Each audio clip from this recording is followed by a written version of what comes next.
So let's begin. So I am Julie Jimenez I am a researcher at INRAE at LBE in Narbonne, France. I think you got some model teaching from my colleagues, Gabriel, Elie, and also Rémi about statistics. So today is more my talk focus on how using models in order to fulfill some objective from my research topic. So basically is how apply the models that you learn, mechanistical model and also statistical model on a research project, for example. So very briefly, my background. So I am a process engineer first, and then before my PhD thesis, I worked at Veolia. I don't know if you know Veolia. It's a company about waste and wastewater treatment, and I work on wastewater treatment process modeling. Okay.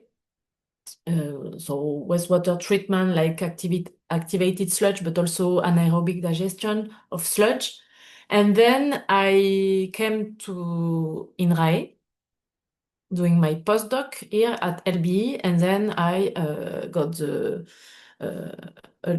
researcher position on at INRAE also at LBE.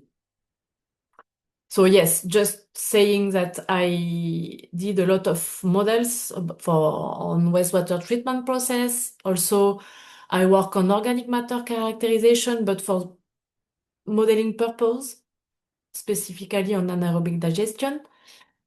And in my postdoc and in my research position, I work on organic waste bioprocess treatment integration for a sustainable management of agroecosystem. So I will talk about that just after. So I have some skills on process modeling and also on characterization, but characterization in order to model the biological process. So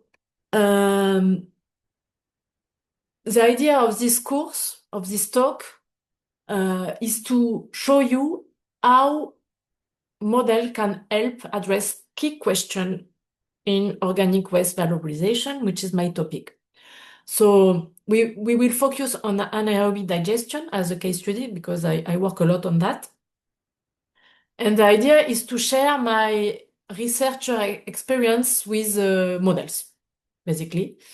So the idea is to show you, to share with you how models contribute to understand processes, predict performance, but also build indicators and do optimization.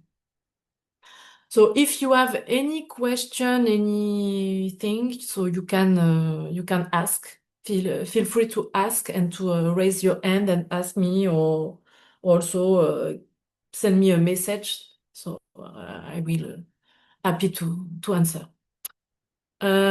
So just a quick introduction on waste management, but I am sure that you know that waste recycling and valorization of organic waste are at the intersection of many global challenges, like climatic change in order to attenuate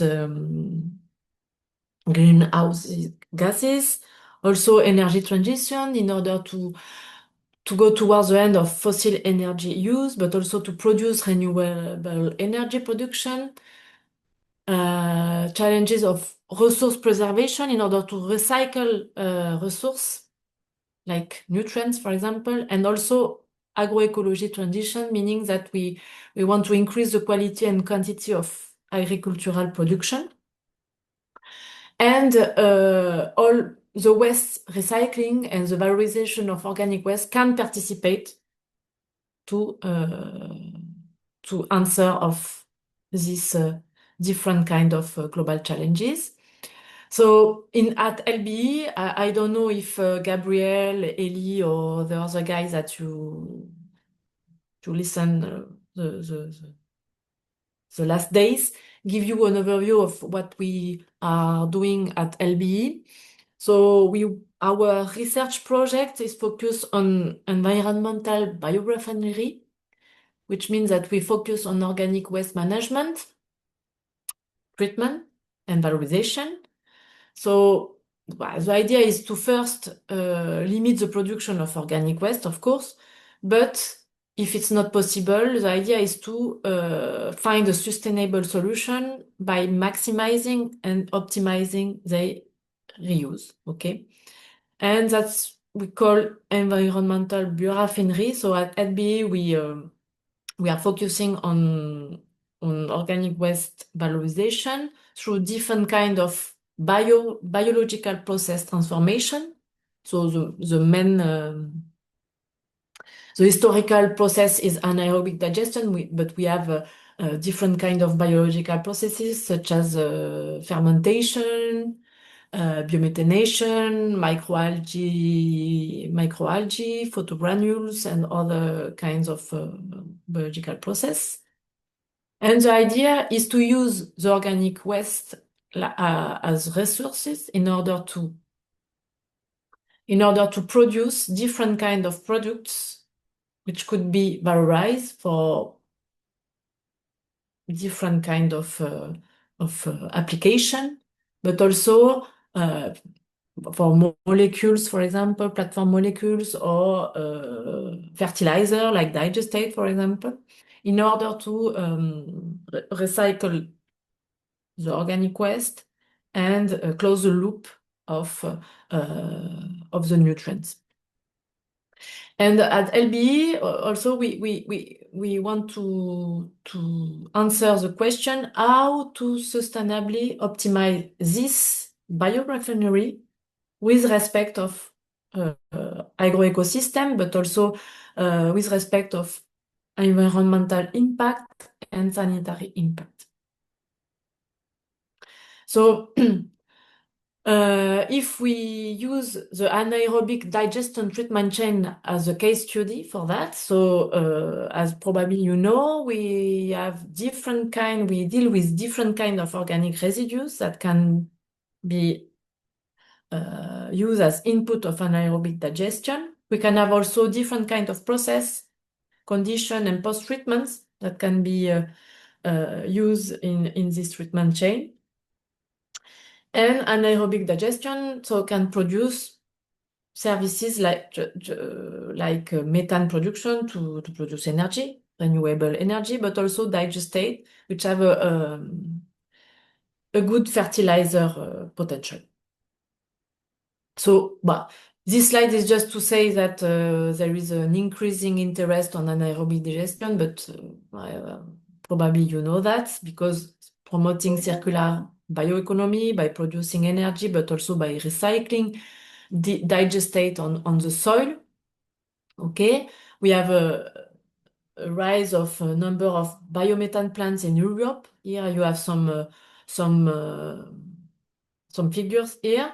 And also, we have this development lead to have high production of digestate that we have to deal with. Okay, and these digestate are very interesting because they contain nitrogen, phosphorus, potassium, but also organic matter that can be used for fertilizer. Okay, so that's why anaerobic digestion have a big interest since last decade. And if we want to optimize this treatment chain, the idea is we want to have these both services together, so produce maximum methane, but also have a digestate in adequation with the needs of soil and plants, okay, for fertilization. So we have to find some compromise between both services. So that means that we have to optimize this treatment chain. And how? Well, one strategy is to use models, okay? The idea is to model the entire treatment chain, okay, from organic residues to soil, in order to do multi-objective optimization. And how we can do that using the different actuators like organic residues, but also process condition and post-treatment in order to actuators used to impact and to optimize both methane and digestate quality. So finally, the idea is to do some reverse engineering, so meaning that we can have an objective in terms of methane production and digestate. So we want to digestate are in an equation with soil and plant demands, and we can play with organic residues and the treatment itself at post-treatment in order to do some process conception of the treatment chain. So in my presentation, I'm going to show you 3 examples. First, how we can model the methane production, okay, using different kind of models. Second, focus on digestate, how we can also predict and yes, have an idea, describe the quality of digestate. And the third example is the modeling of the whole treatment chain. Okay, so some basic ideas from maybe you know him. I don't know, Jean-Philippe Steyer, which is a researcher here at LBE who work a lot on models and on AD modeling particularly. So a model is nothing else than the translation of the reality observed at the present time in mathematical form, of course, and building a model without referring to its goal is a nonsense.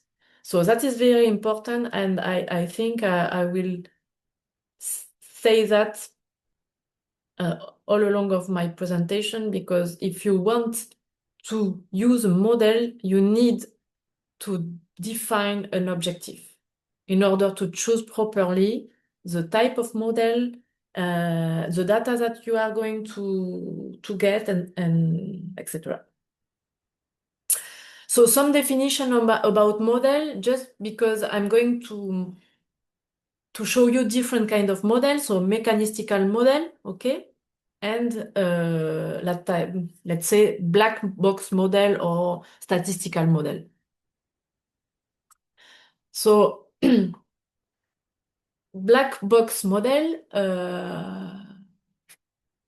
so you have input variables and you want to predict output variables, okay?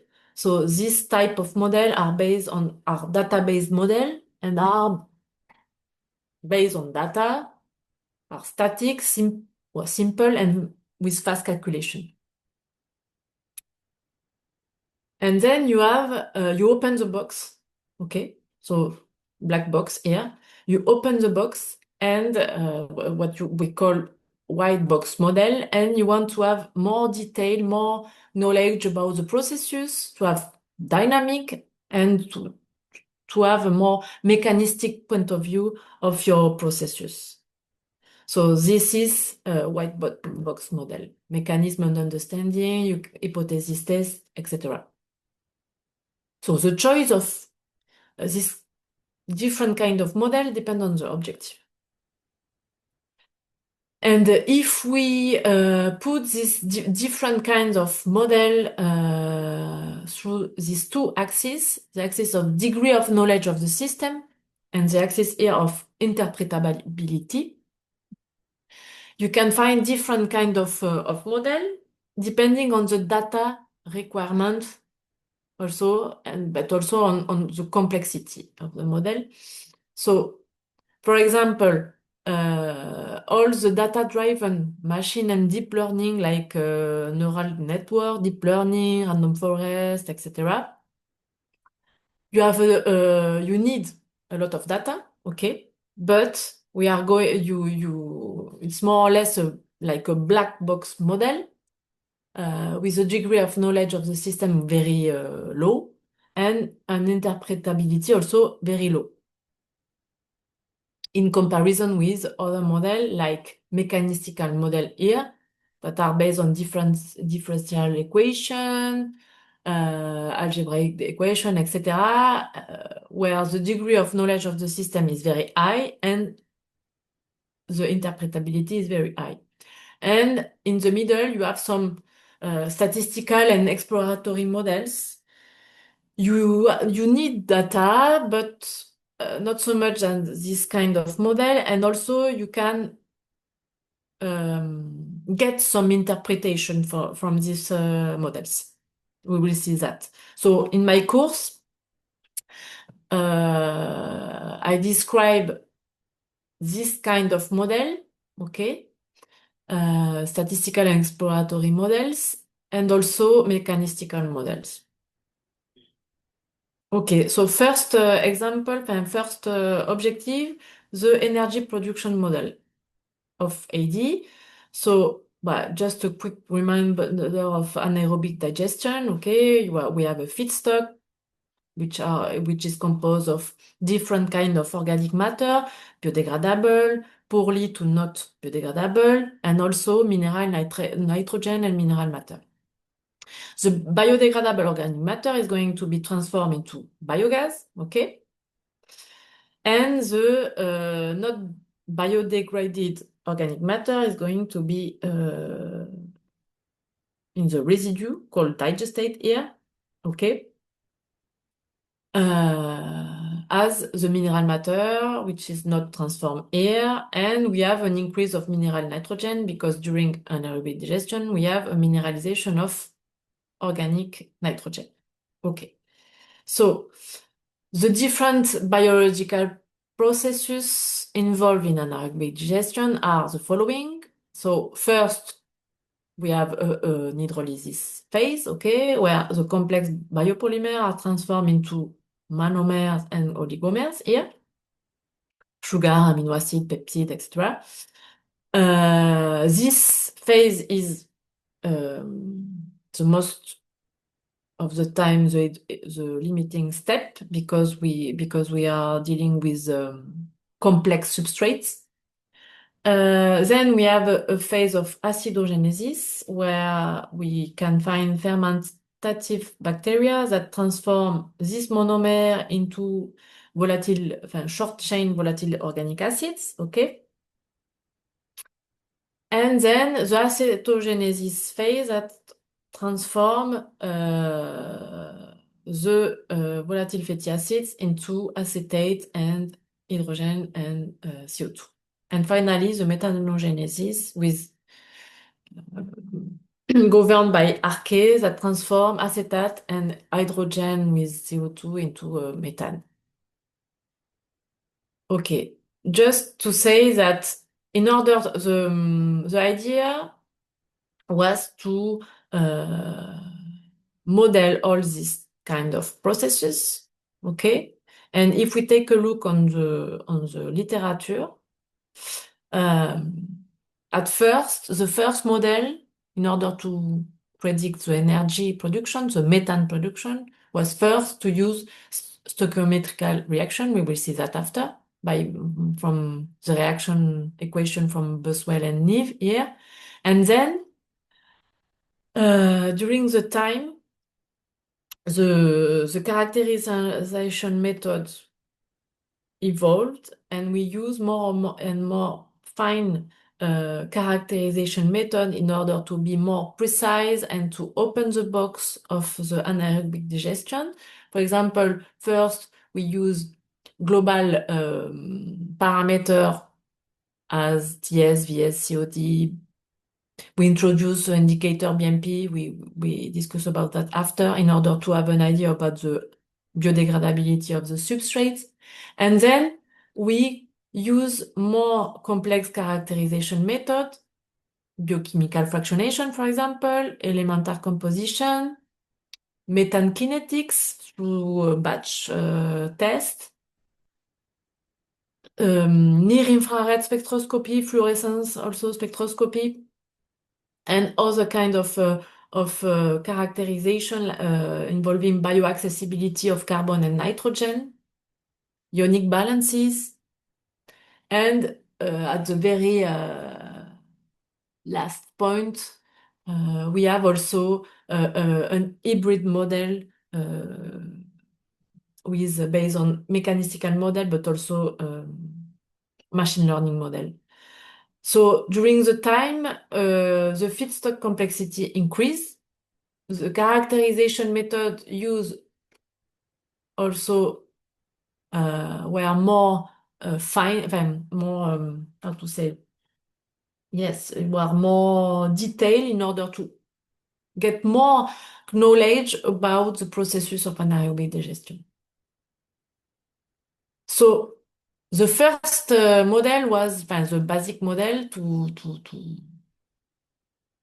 predict the methane potential was the stoichiometric relation of Boswell and Neve. Okay, here you have the equation. Okay, and depending on the substrate, carbohydrate, protein, lipids, blah blah blah, we can have different kind of yield, methane yield. Okay, this is very nice, but this kind of yield are worked when you work with synthetic substrates which are 100% biodegradable. Okay, but here in this equation we don't have the biodegradability of the substrate, because in the real life all the substrates are not 100% biodegradable.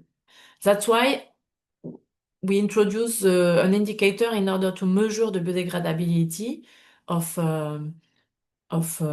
substrates through through the methane potential, biochemical methane potential, sorry, which is a test that probably you know in batch, in controlled condition, where we put a substrate with inoculum and we measure the methane production, the cumulated methane production, and at the end of the BMP test, we have the maximum methane potential, which is directly linked with the biodegradability of your substrate. However, so as previously I say, depending on the biochemical characterization of substrate, we can have different kind of a large range of methane potential. Okay, here you have some figure about different kind of substrate and they associated BMP. Okay, so we have different categories of feedstock with different biochemical composition. So the idea is how predict this potential using characterization data for fast diagnosis, because this kind of test, well, this is not very realistic because it ends at 15 days, but normally this kind of test duration take more than 30 days, or at minimum 30 days. Okay, so this is very long. And also you cannot have the information of the biochemical fractionation of your substrate. So the idea is, well, the first thing that we wanted to know is how predict the methane potential. So this indicator using characterization. So we use models, okay, statistical model. So as I told you at the beginning, a lot of people use black box models, okay? So for example, I give you some example here. So BD is biodegradability, okay, here, related to the BMP. And they test different kind of models using different kind of characterization. For example, here it was a correlation found with lignin on fruit and vegetables. Here it was another example based on biochemical fraction, carbohydrate, protein, lipids, and cellulose, and here it's lignin also. For municipal sludge, other people found other kinds of models based also on biochemical fraction. But this model were focused by category of feedstock. And in order to go to a wide range of feedstock, other guys use different characterization method. For example, the near-infrared spectroscopy. Okay, so the idea is to use a spectra obtained from near-infrared spectroscopy, and thanks to statistical model and to, for example, the partial least square regression here, Lester et al. Propose the flash BMP model, okay, in order to predict very quickly the BMP of your sample on a wide range of feedstock. And also we have other kinds of uh, of model, for example, here combining other kind of spectral technology like 3D fluorescence. But this is just some example. In literature, we have a lot of plenty of this kind of data-driven models. Okay, so here the first attempt to predict methane potential was to use characterization and black box models. Okay, and then we want to open the box and have more information about what govern BMP and biodegradability, and also what about kinetics? What we have different kind of phases here, and we want to better understand and predict kinetics, okay? And also we want to consider dynamic, because black box models are static. And if we want to consider dynamic, to test some perturbation, to test some feedstock variability, etc., we need to have a dynamic model. So that's why we, in 2002, the first model of anaerobic digestion, the first model of, let's say, not the first model, but a model, a consensus model built by a large panel of experts on the field, produced the ADM1, anaerobic digestion model number 1. Okay. Here you have a scheme of the model, what the model is considering, and globally is considering all the processes, all the biological processes that I show you before. So it's a huge model. I think Gabriel show you the activated sludge model, or more simple model. Here it's a huge model based on dynamic differential equation in order to do mass balance, with 32 state variables, 19 biochemical processes, transfer liquid gas reaction, and also dissociation acid-base reactions in order to predict the pH. Okay, so how does it work? So basically, it's a mass balance, okay? Because we here the IDM1 consider that the reactor is completely stir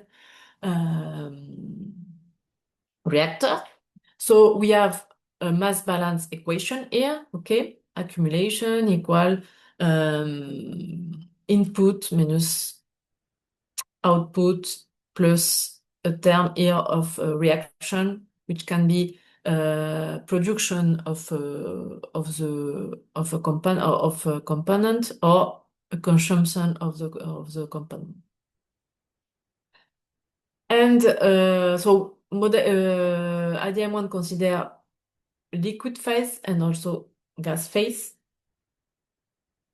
and consider each step of the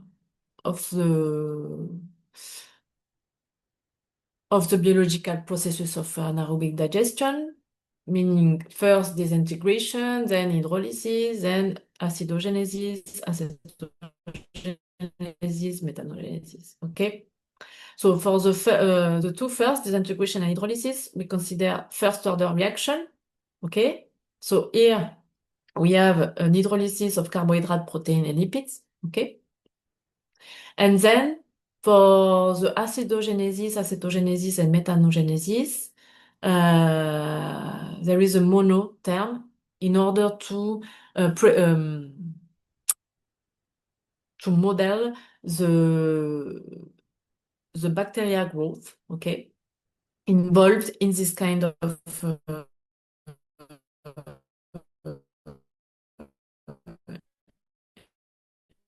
in this processus.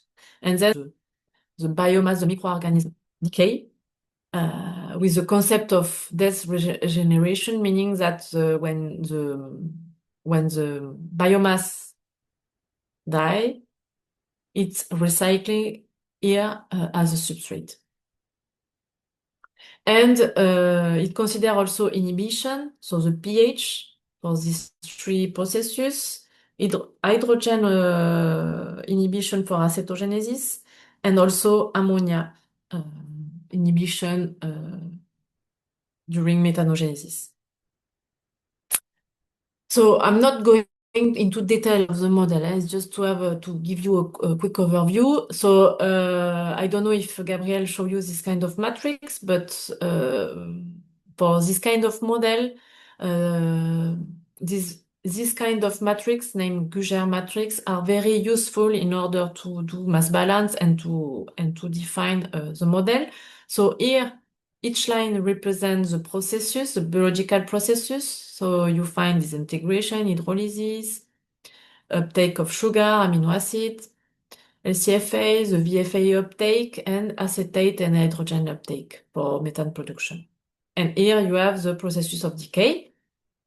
Here, at the right side, you have the associated, the related equations, okay? And the variables here are on are represented here in each column, okay? And inside of each here we can find the stoichiometric parameter, okay? And we have the same for soluble and particulates, okay? And how we can read this kind of matrix. So, for example, on monosaccharides here, sugar, so we have the CSTR, the mass balance equation here. And this represents the reaction term R for sugar, okay?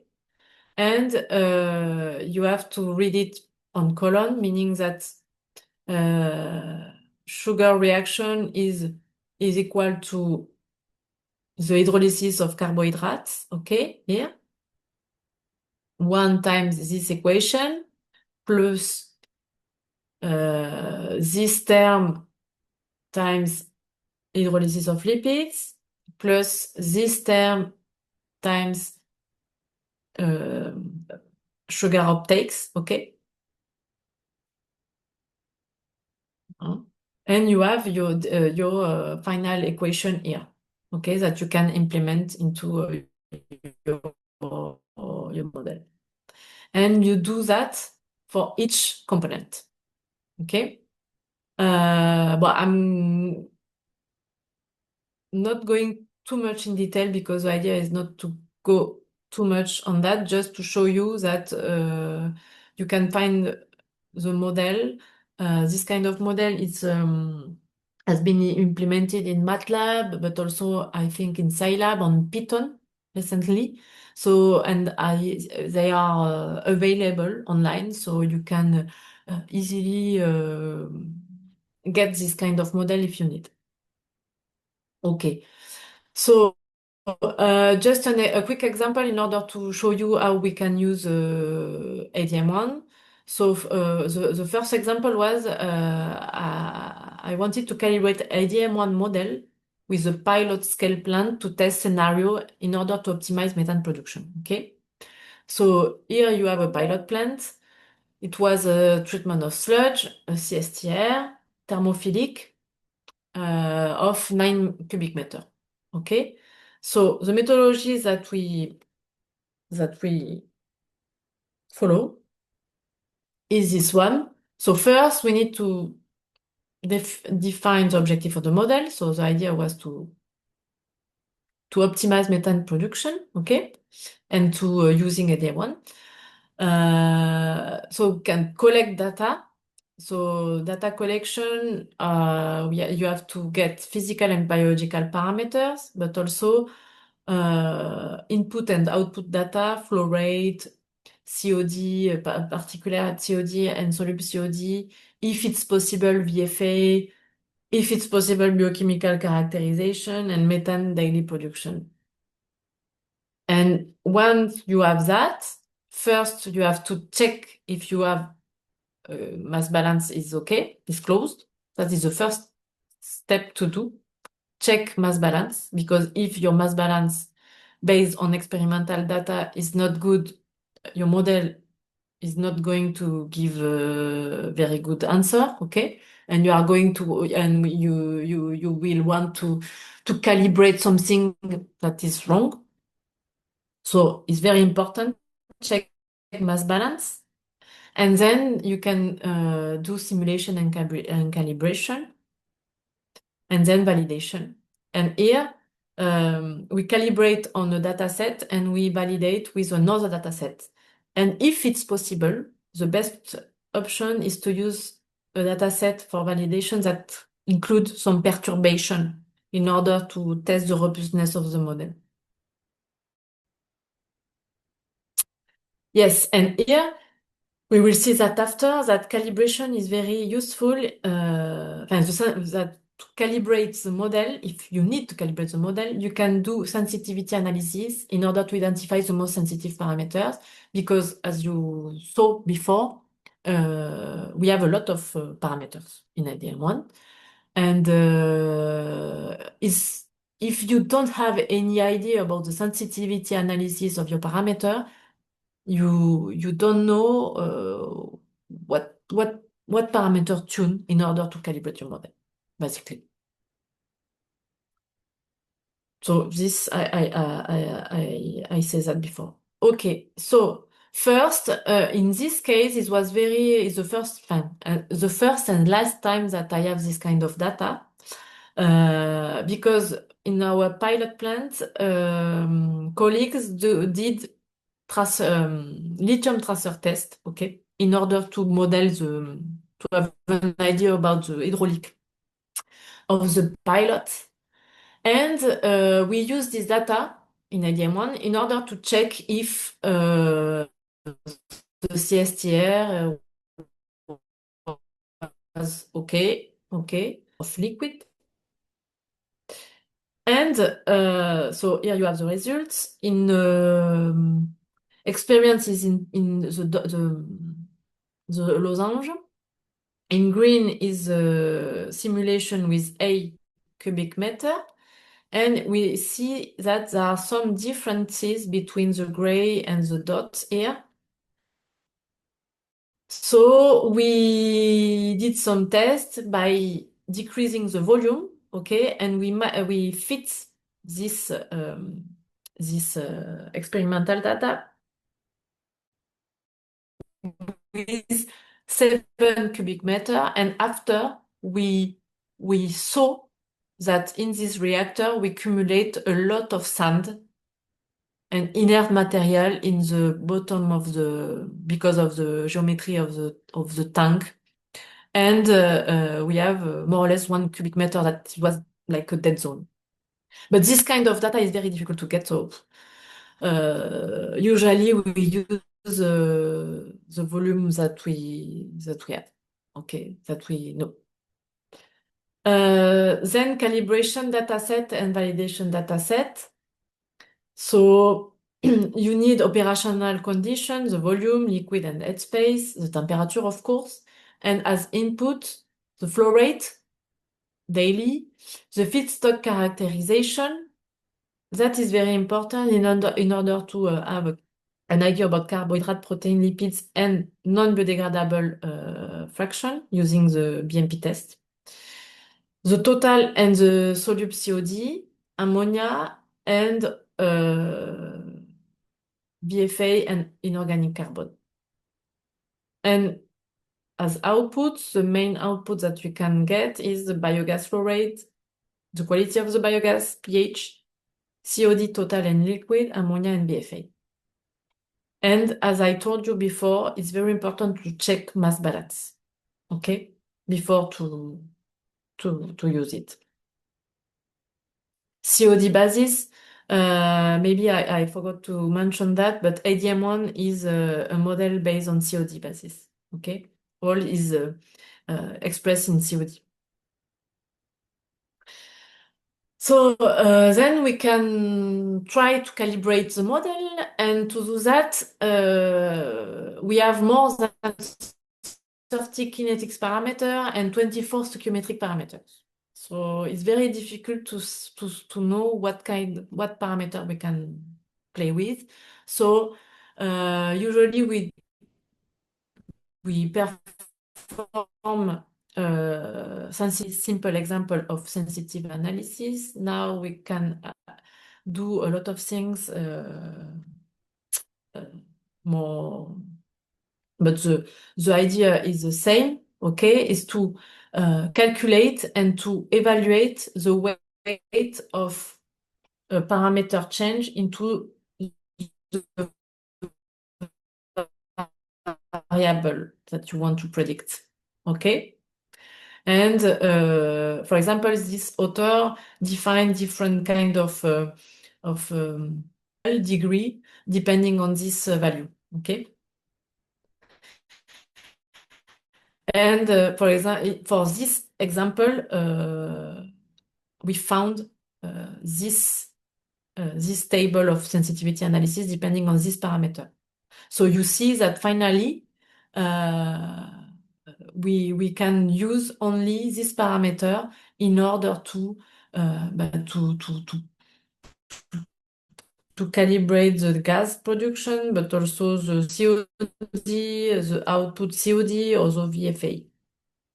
Okay, and you can see also that the most important variables for the biogas and also for the output COD is the disintegration or hydrolysis parameter, okay?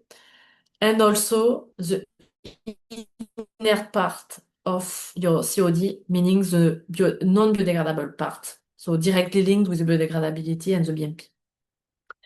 So first we calibrate the model. So what we can do at first is to do steady state modeling. So the idea is to initial condition, okay, of state variable. So we perform with an average input a simulation between 100 and 200 days.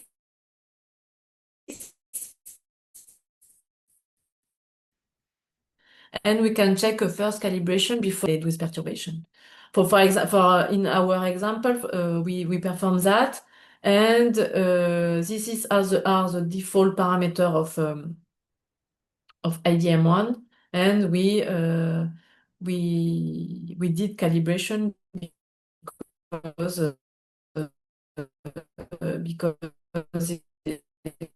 it was not the high before calibration. Okay, so we did a first calibration, especially on the inert part and on disintegration. Yeah. Okay. And then we validate with uh, with data, with a little of perturbated data here, in order to validate our calibration. Here it was a load perturbation here. Okay. Okay, well, it was just a quick example, but ADM1 is, how to say, works very well. Uh, if you want to if you want to how to say to predict biogas production, and if you if you have a good characterization of your substrate, because at the end, all the time that I used ADM1, the only parameter that I tuned was the characteristics of the substrate. So other example of application based on ADM1. So you can find in literature a lot of application based on this model, that a lot of modification can be do based on this model. So you can improve biological reaction processes, for example, by improving hydrolysis modeling. If you want to integrate the organic nitrogen mineralization, that is not so well done here. Trace element addition also. If you want to explain experimental dysfunction, you can also use this kind of model and implement and test it with some implementation of inhibition function, for example. You can do also optimization and control. And we will see that we can use it for treatment chain models. And also recently, a lot of people use hybrid models in order to model ADM1.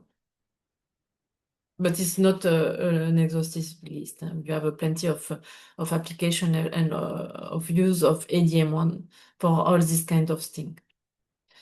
Okay, so now so we can talk about the second part about digestate quality prediction. Okay, so first we focus on energy production. Now we can talk about digestate quality. So, well, I'm going to pass quickly here. So, digestate are very interesting because they contain organic matter, okay, but also ammonia and nutrients, okay. So all the ingredients are present in order to be a good fertilizer.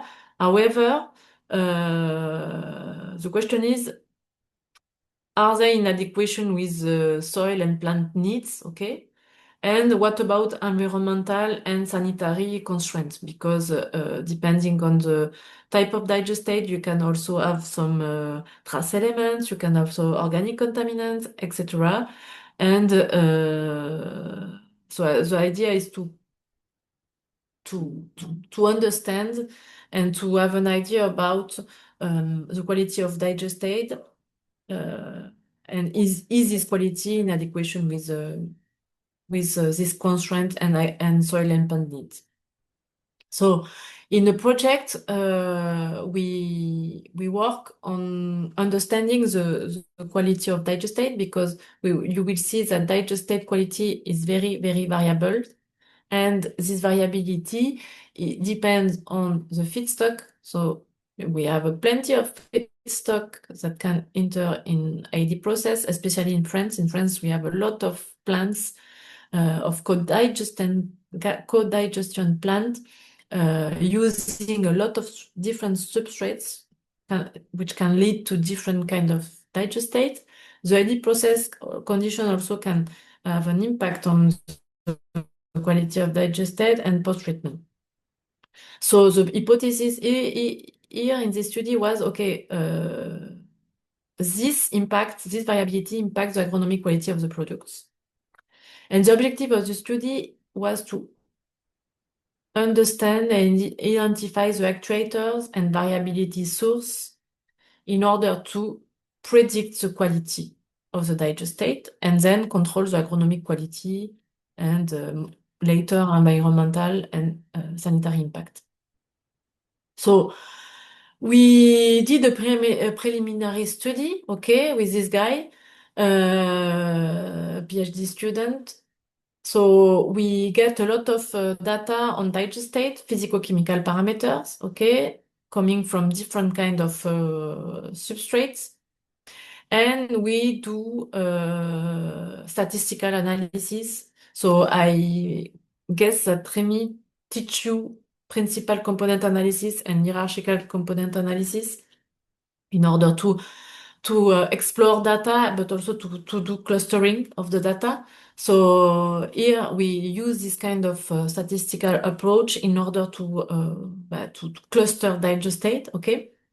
And we found different groups here, 6 groups, okay?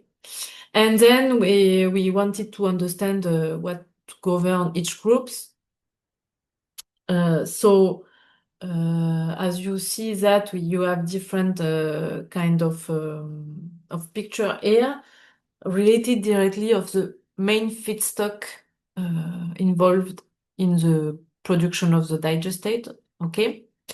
And we can decipher different things. So the first axis was explained by amendment potential liquid with the TS and C2N ratio, and the fertilizer potential related to nitrogen content. Okay. And also we have different kind of condition of AD. We have dry AD with linked with TS, ITS, and wet AD at the right. And on the second axis, we have different. We is governed by the organic matter content. Okay, so at the top we have fibrous feedstock, digestate coming from fibrous feedstock, and at the bottom here, digestate coming from high biodegradable feedstock like biowaste, and here like manure. And thanks to that, we can have an idea about the typology of the digestate, and we validate that feedstock has a direct impact on the chemical signature and the physicochemical signature of digestate, as well as condition, so dry versus wet AD. Okay, and we did similar things also on another project, but more focused on agricultural digestate. So we did the same procedure. So the idea was we wanted to answer this question: is the typology based on Felipe validate? Because here he used 150 digestate. Here we extend the data. And is this typology linked with impacts of in agroecosystem? So we collect a lot of data also, okay? And in case of missing data, we use other experimental indicators in order to complete our database and finally study and analyze the results. So this time we work on the French database of more than 600 digestates, so more important database than previous one. And we did the same than Felipe did, okay, doing data treatment, PCA, ACP, and also seeing other confronting the results with trace metal elements and other indicators. So here we have different kind of things. So we describe the data, okay. So it was digestate coming from farm and centralized plants. Here you have different description of the process. So it's more from wet, mesophilic, with different kind of fast separation and storage. And here you can see all the type of category, the category of feedstock that can be add in AD, okay, coming from this database. And then we do statistics on all this data. And as you can see, if here is a table show all the data on all the digestate, including raw and after fast separation digestate, and you will see that the variation, the coefficient of variation is very high for all the parameter, meaning that we have a huge variability. Okay. And we did the same that for San Felipe did. So, no, first we have 600 digestate and we use only 480 digestate because we have missing data. So that is when you did statistical analysis is very complicated when you have missing data, but we deal with that. You can use, in this case, we can use also package provided by Factomin Air under air environment called Miss MDA. Okay, that's a way to do. And we split data sets.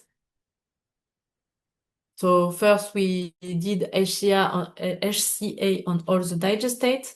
Okay, and we obtained two big different types, dry and solids, and wet and liquids. And then we perform PCA on each one. And again, when we investigate the metadata, again, we found the signature of the feedstock in each group here. So I'm going fast because it's the same, more or less the same methodology that we do with Felipe. Okay. Oh, I'm go fast here. Ouais, ça c'est bon. Okay. And finally, bon, c'est bon. And finally, the final application that we did based on that is to, okay, we see that we saw that input have an impact of on digestate quality. So we develop a prediction tool, a black box tool using partial least square regression in order to predict the quality, the composition of nutrients and organic matter of digestate using the recipe of your feedstock, okay? And here you have also the possibility to add fast separation and storage, and after we, thanks to a calculation of Euclidean distance and so on, we can also predict the typology cluster and link with different kind of indicators. But what I wanted to highlight is also that we can do this kind of operational tool based on black box model and using directly mass of the recipe in order to predict digestate composition. And this tool is a online free tool that you can find here. And it's like this kind of thing. Okay, so I will finish with my third illustration. So first, we saw the energy production modeling through both black box model using a partial least square regression, for example, and mechanistical model. Then we saw that for digestate, we can also use statistical approach in order to understand how what are the actuators that can have an impact on digestate quality. And now, my third illustration is how use model in order to predict all the treatment chain. So both energy and digestate production.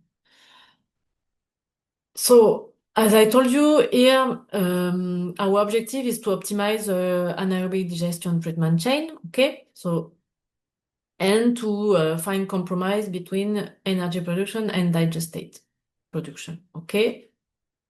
That is so the research question here is how represents the whole AED treatment chain, so from feedstock to soil, taking into account the environmental impacts also for a multi-objective optimization.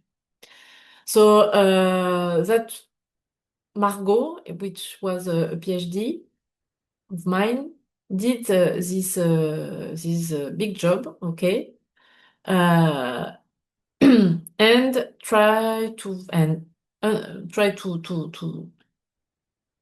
answer to this question, okay, associated to treatment chain modeling. So which models according objective, how to combine models, which indicators to represent the organic matter fate all along of the treatment chain, how to integrate environmental impacts on the model, and how to identify the main actuators. So at first, if you want to, so I repeat again, but the idea is to represent the treatment chain, the whole treatment chain from organic residue to the soil, okay? And the first thing is that we have a big challenge of model coupling, because I present briefly the ADM one, okay? But if we want to do a treatment chain model, for example, if we want to combine AD model with a compost model or with a soil model, okay, we can see that we don't have similar variables, state variables. Here you have carbohydrate, protein, lipids, and inerts. Here we have another type of fractionation named Vance's fractionation here in order to do compost. Here again we have a different kind of description of organic matter here. So the idea is to how we can select common variables. We can use two approaches, two strategies in order to solve this problem. Is one, try to find interfaces between the model, but it's very complicated because you have to have a lot of hypotheses behind that. And another way is use common variables and use the same variables in order to follow the same variable all along the treatment chain models. And that is the approach that we choose. So in order to do that, we have to find relevant indicators to describe organic matter, so carbon and nitrogen, all along the treatment chain, okay? So for energy production, we have to do that to predict energy production, so methane production, but also to the soil biological fertility, blah, blah, blah, and biodegradability, okay? So what are the indicators that we can use? That's the question that we wanted to know. So for example, for BMP, when we take a look on a BMP test, we can see that we can have different kind of fraction here, okay? We can say readily hydrolyzable fraction and slowly hydrolyzable fraction, okay? And this is governed by hydrolysis, okay? And in order to go further on the description of these two phases, we introduce different kind of concept and more specifically the bioaccessibility concept, which is the possible access to the molecule. So we develop an indicator, okay, called ISBAMO for Indicator of Stability and Bioaccessibility of Organic Matter in order to simulate the bioaccessibility here, okay, of substrate or of digestate also, okay, based on sequential chemical sequential extraction here, okay, and using carbon and nitrogen speciation. And this was used in order to predict BMP, but also to predict mineralizable carbon in soil. So we use this concept in order to predict and to predict, yes, what happened in anaerobic digestion and also in soil. So finally, we use this variable, and we show that these variables are able to define the biodegradability during anaerobic digestion, but also during soil organic matter, but also during compost, okay? So we choose these variables in order to represent the organic matter during the whole treatment chain. And so Margot Pérémé, so the PhD girl, she modified ADM1 using these new variables, but also she modifies the other models, like the soil organic matter model, in order to combine all these models together. So she published that here. And finally, she developed under Python environment a model platform called Anaerobic Digestion Process Chain, okay? That can, you can have the anaerobic digestion of feedstock, fast separation storage, okay? And the soil model. And feedstock, operational condition, climate, etc. are input in order to be used as actuators in this model platform. Okay. So she used ADM1, she modified ADM1 using the fractionation that I showed you before. She also modified soil organic matter model. She She also published this model, and then she adapted very simple mass balance model for fast separation and storage. So this is an illustration of the soil model. Well, I'm not going into detail on that. And then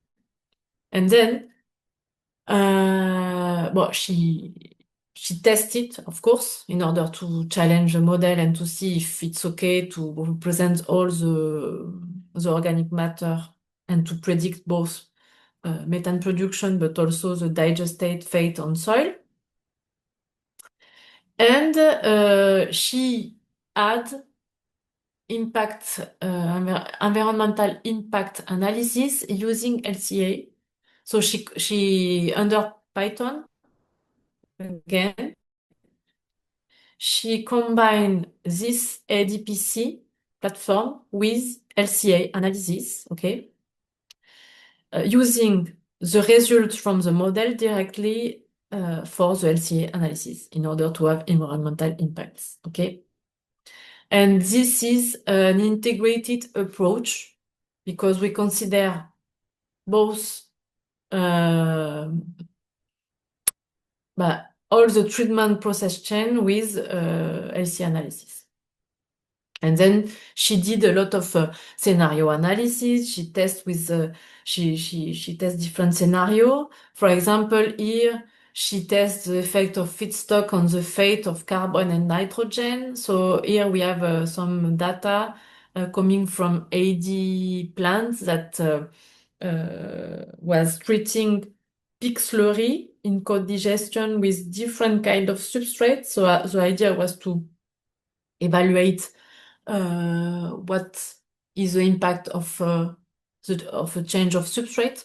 Okay. And so she can predict the methane production, the abatement of organic matter, but also all the fraction, okay, of organic matter. And then she can also check the impact of the feedstock change on the LCE results. So here you have an illustration of um, of one impact, which is the climate change here, okay, expressed into the equivalent CO2. And you can see the contribution of different processes on your treatment chain on this impact, depending on the substrate, okay, use. And you can see that you can have some impact depending on the co-substrate use. And you can also have an idea about all the different kind of impacts. Okay, so it's just I'm not going into detail. It's just to show you what this kind of approach can give you. Okay, and then so now next, we Margot develop this platform, and now the idea is to go to multi-objective optimization. Okay, so it's work in progress. Right now we are working on that using the modeling platform. Okay, in order to play with with the actuators and to have an idea about what is the best solution, what is the optimal solution, depending on the study case, depending on the on different kind of objective, in order to investigate how the optimal solution are evolving.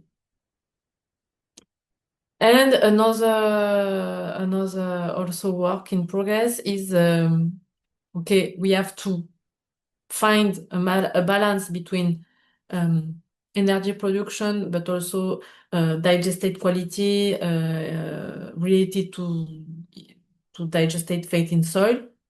And for that, we need also some criteria definition in order to measure and to base our multi-objective optimization on that. So this is also work in progress. And I think that's it. Thank you for your attention. I hope that it was not so. It's a little difficult to give a course in Visio because I don't see you. So I don't see if you understand what I saying, and I don't know if you are. It's difficult to have an interaction in interactive mode, but I hope I give you some how to say, some ideas or some feedback if you are going to use models. But don't hesitate. I don't know. Maybe if you are going to have my mail, I don't know if I put my mail. Yes, I put my mail. If you have any question by ADM1 about the code of ADM1 or digestates or this kind of things, don't hesitate. I will be pleased to answer. And thank you very much again for your attention. And have a nice day and see you.